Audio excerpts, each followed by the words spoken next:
stories like that. Oh, that's funny. Let's get to some questions in the chat, man. I was copying and pasting some stuff. If you have any questions for the Godfather of West Coast hip hop, please post them in the chat, and we'll get to them eventually. Let's see the first one. Hey, Lonzo, King D says, "Why is there nothing dedicated to Eazy E and Compton? That's weird to me." King D, your boy Lonzo, the Godfather of West Coast hip hop, just formed a new organization called the Compton Entertainment Chamber of Commerce. And one of our goals is to create a walk of fame that will commemorate all the people of Compton who've done some great things. Compton, Eazy is just one of the hundreds of people in Compton that have accomplished some great things. But for some reason, it seems like it's a secret. It's like the greatness of Compton and the people of Compton that come from Compton is something that we don't want to tell nobody. We don't want to tell nobody we're successful. We've had judges and Olympics. I met a brother the other day, played on he went to Compton High School. Said he had a Super Bowl ring, and he was on there's a group of them, about 10 of them that went to Compton Centennial that all played in Super Bowls. I didn't know that. We got numerous brothers that got NBA championship rings. I didn't know that until I started hanging out with certain people from the 125, the Compton 125 Historical Society. So in an effort to make that happen, this is long before JJ Fad got their street chains named after him, I made it one of my missions to create an organization. I've been talking to the mayor, council, and I'm going to do my best to make that happen, man. I don't know if I'm going to get a street, but I'm damn sure want to get some plaques in the ground where people can come by at a certain area and just scan a barcode or a QR code, and it'll take you to a website that you can see all what this person has done, not just a headstone or some shit like that, some real technical shit that people can appreciate and learn from as they walk through this walk of fame. Compton needs it. Definitely needs it. Easy Steve says, Lonzo, can you talk about a time you DJ'd and a gang fight broke out but respected you because you weren't involved? It's not the BJ situation, is it? I've had a couple of situations like that, man. The Latino situation in Whittier, man, that was one of my most eye-opening situations I've ever been in. Latino situation? Yeah, I was in Whittier. We've never talked about that. Talk to me. Told you about that? It doesn't ring a bell. Go ahead. Back in the late 70s, man, I was one of the only DJs around.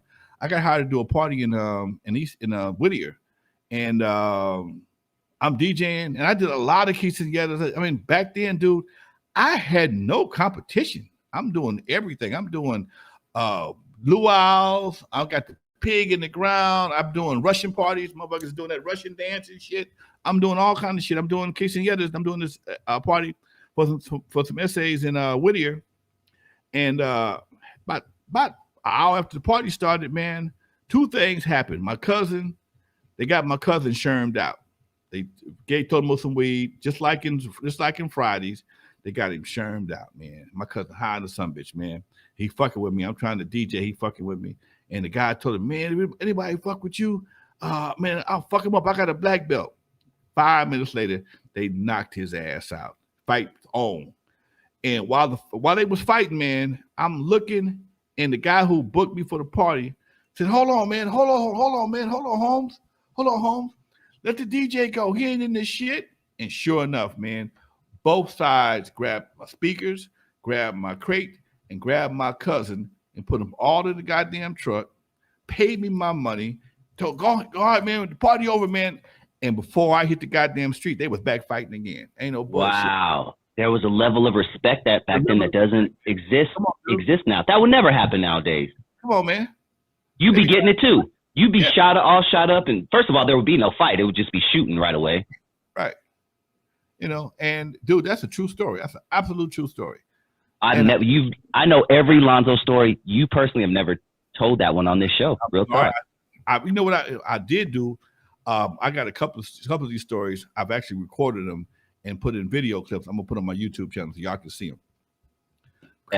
I got about 20. I got about 10 that we recorded. That I tried to show them on the show one time, but I couldn't do it because the green screen won't show up properly on another channel. But I'm gonna add them to my YouTube channel. These are true stories, man. I ain't got to lie to kick it. It's real. I never forget when I had my truck when we wrecking crew first. We were supposed to do some shows. I had a Chevy van. I had to put it in the shop to get the engine rebuilt. And the guy told me to take about 10 days. It's been a month. My truck still ain't finished yet. And the guy was a little small Asian dude. And this was not I'm making money.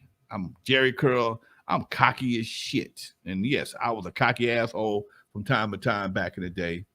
And me and my cousin, we walked his homeboys to his shop. His shop is still right there on Gardena Boulevard in Vermont. And I've been going back every day. And I made up my mind, if my truck ain't finished by a certain time, I'm going to threaten to kick this guy's ass. And I did. I walked in the goddamn store. Me and my cousin pulled up. I said, have a seat. I'll be right back, man. If the shit go down, come get me. Look, man, I'm tired of bullshitting. Yeah, I'm sorry. Fuck that. I need my goddamn truck. Woo. Or we're going to have some problems. He said, no problem. Go sit in my office and wait. I'll be right there. I go in this motherfucker's office and sit down. I'm looking around. This motherfucker is the national kickbox champion of Korea. He got pictures of whooping motherfuckers all over the your ass. I sat there about 15 minutes. I guess he let me sit there about 15 minutes to soak in his office real good. And he walked in the office and your car be ready. Do we have a problem? Is it a problem? We still got a problem? No, man, no problem. Ain't no problem. Your truck be ready 3 days. I see you did.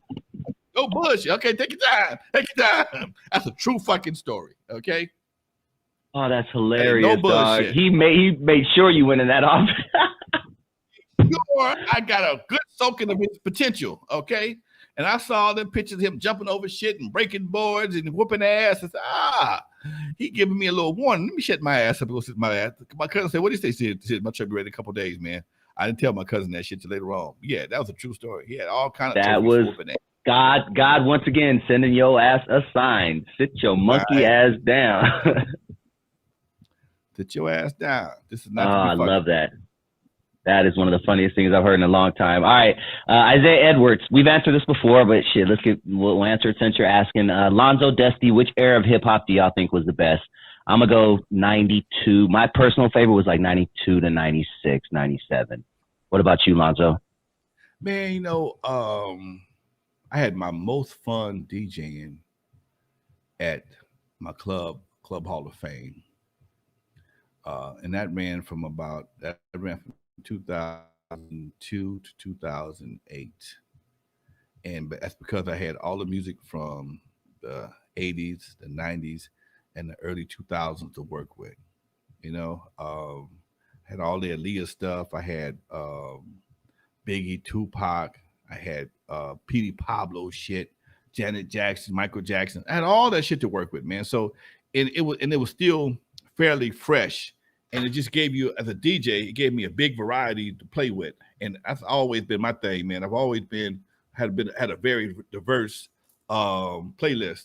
And having all that artillery to rock a party with it's just phenomenal, man. So I got to go to all that, just that all the 80s, man. Even the 70s. Dude, as a DJ, I ain't got no limits, dude. I pretty much stopped. I started around the 60s, Temptations and shit like that. I don't fuck with the 50s shit. But I'll do all that. And that's just my little gumbo playlist that allows me to have a diverse playlist and rock a crowd, man.